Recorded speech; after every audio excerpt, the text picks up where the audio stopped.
নমস্কাৰ এই মুহূৰ্তত অসমৰ লাখ লাখ দুখীয়াসকললৈ দিবলৈ ওলাইছোঁ ডাঙৰ খবৰ। তো যিসকল মানুহে ভিডিঅ'টোত ক্লিক কৰিছে অনুগ্ৰহ কৰি ভিডিঅ'টো স্কিপ নকৰি প্ৰথমৰ পৰা শেষলৈ চাই থাকিব, কিয়নো আহি গ'ল লাখ লাখ মহিলাসকলৰ বাবে ভাল খবৰ। তো অসম চৰকাৰে লাখ লাখ মহিলাসকলৰ বেংক একাউণ্টত নতুনকৈ এই কেইখন আঁচনি টকা প্ৰদান কৰিব। কোন কেইখন আঁচনি টকা প্ৰদান কৰিব আপোনালোকে যদি বিতংভাৱে জানিব বিচাৰে তেন্তে অনুগ্ৰহ কৰি ভিডিঅ'টো স্কিপ নকৰি চাই থাকিব। লগতে মোৰ চেনেলত নতুন হ'লে প্লিজ চেনেলটো ছাবস্ক্ৰাইব কৰি মোৰ লগত থাকিব আৰু ভিডিঅ'টো শ্বেয়াৰ কৰি আপোনালোকৰ বন্ধুবৰ্গকো চোৱাৰ কাৰণে সুযোগ প্ৰদান কৰিব। তো বলক ভিডিঅ'টো আৰম্ভ কৰি এই বিষয়ত আমি বিস্তাৰিত জানি লওঁ। তো আপোনালোকে মোবাইল স্ক্ৰীনত চাব পাৰিছে অসম চৰকাৰে আগতীয়াকৈ এনেকৈ এখন আপডেট প্ৰদান কৰিছে।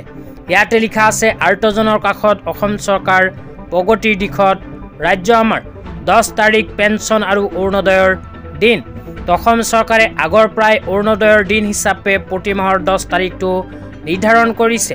ইয়াৰ লগত সংগতি ৰাখি 10 ডিচেম্বৰ তাৰিখে অসম চৰকাৰে অৰুণোদয় আঁচনিৰ লগতে আৰু কেইখনমান আঁচনি টকা লাখ লাখ দুখীয়াসকলৰ বেংক একাউণ্টত প্ৰদান কৰিব।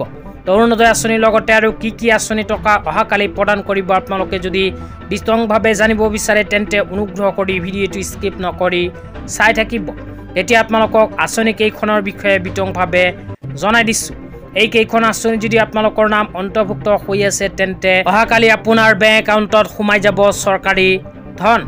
আঁচনি কেইখনৰ ভিতৰত কোৱা হৈছে ইন্দিৰা মেৰী সৰ্বজনীন বিধৱা পেঞ্চন আঁচনি, দীনদয়াল দিব্যাংগজন সাহায্য আঁচনি। যিসকল মানুহৰ নাম অন্তৰ্ভুক্ত হৈ আছে সেইসকলে অৰুণোদয় আঁচনি 1250কৈ টকা লাভ কৰিব।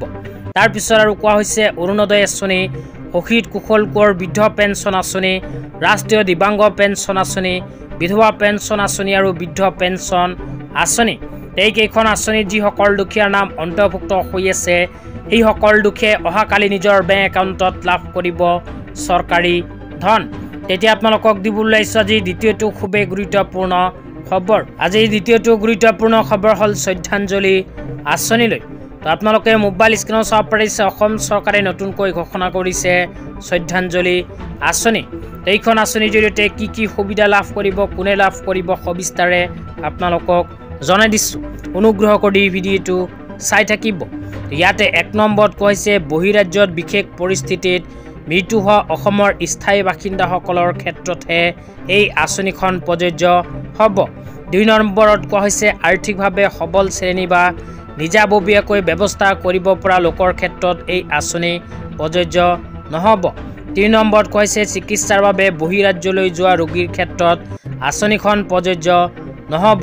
আঁচনিখন ৰূপায়ণত গৃহ আৰু ৰাজনৈতিক বিভাগৰ তত্ত্বাৱধানত অসম আৰক্ষীয়ে সমন্বয় ৰক্ষা কৰিব।